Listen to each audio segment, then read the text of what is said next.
B.R.. Ambedkar নিয়ে আমরা আলোচনা করছিলাম অমিত শাহর মন্তব্যের পরিপ্রেক্ষিতে। প্রত্যেকের কাছে খুব সংক্ষেপে কার্যত এক লাইনে আসবো, এই বিতর্কের ঊর্ধ্বে উঠে কোথাও যাতে একটা বার্তা পৌঁছয় তার জন্য রাজনৈতিকভাবে কি চিন্তাভাবনা, কোথায় দাঁড়িয়ে। জয়া, ইতিমধ্যে আমরা জানি আম্বেদকরের পরিবারের তরফ থেকে তৃণমূল কংগ্রেসের অবস্থান এবং মমতা বন্দ্যোপাধ্যায় এই টুইটের প্রসঙ্গে তারা সাধুবাদ জানিয়েছে। জয়া, মমতা বন্দ্যোপাধ্যায় স্পষ্ট করে দিয়েছে তিনি বি.আর. আম্বেদকরকে যেভাবে সংসদ ভবনে দাঁড়িয়ে যেভাবে অপমান করেছেন আমাদের স্বরাষ্ট্রমন্ত্রী, আমরা আমাদের স্ট্যান্ডে একদম স্পষ্ট।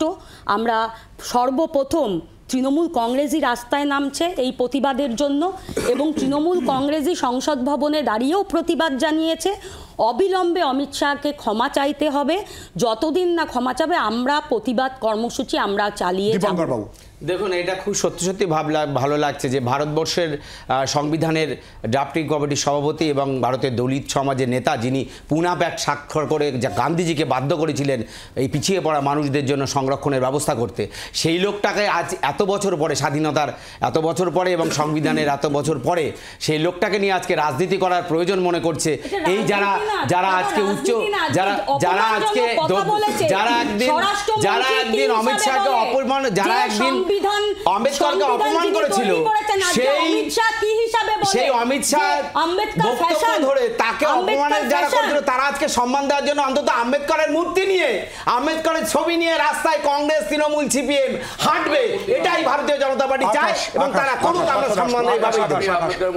আমাদের কোনো অসুবিধা। আমার কথা হচ্ছে, একটা ছোট কথা বলছি যে আম্বেদকরের পরিবার, আপনি সবার সময় এরকম করবেন না, আপনি বলতে পারবেন আম্বেদকরের পরিবার যদি জানতেন তৃণমূল কংগ্রেস ব্যালট খেয়ে সংবিধানকে সম্মান করে তাহলে কি করতেন আমি জানতাম, জানি না।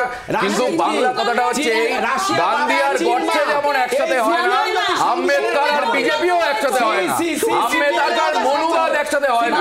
বিজেপি যাকে বিরোধিতা করা ঠিক রাস্তা পেয়েছে, ভারতবর্ষের মানুষ মনুবাদের ভারতকে হারিয়ে আম্বেদকরের ভারতকে জয় করে। কংগ্রেসকে নিয়ে আক্রমণ, কংগ্রেসের বিরুদ্ধে অভিযোগ। কংগ্রেস প্রধান বিরোধী দল, আক্রমণটা কংগ্রেসকে করবে না তো কাকে করবে? এটা তো আমরা খুশি যে আমাদের আক্রমণ যত করবে তত আমরা কিছু ফুটেজ পাবো, অতিরিক্ত ফুটেজ পাবো। কিন্তু প্রশ্নটা হচ্ছে, এত কিছু আলোচনা সংবিধানের 75 বছর পূর্তি উপলক্ষে আলোচনায়, তো সেই আলোচনা তো বিরোধীরা চেয়েছিল। সরকারের বলা উচিত ছিল না যে 75 বছর পূর্তিতে এরকম আমরা একটা আলোচনা করবো। বিরোধীদের কেন সরকারকে মনে করাতে হলো 75 বছরের আলোচনা চাই? সংবিধানকে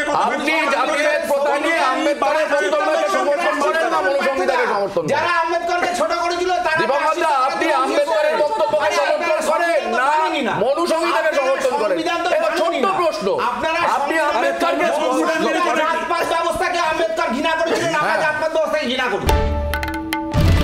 বাংলার আওয়াজ, বাঙালির আবেগ, জি 24 ঘন্টা।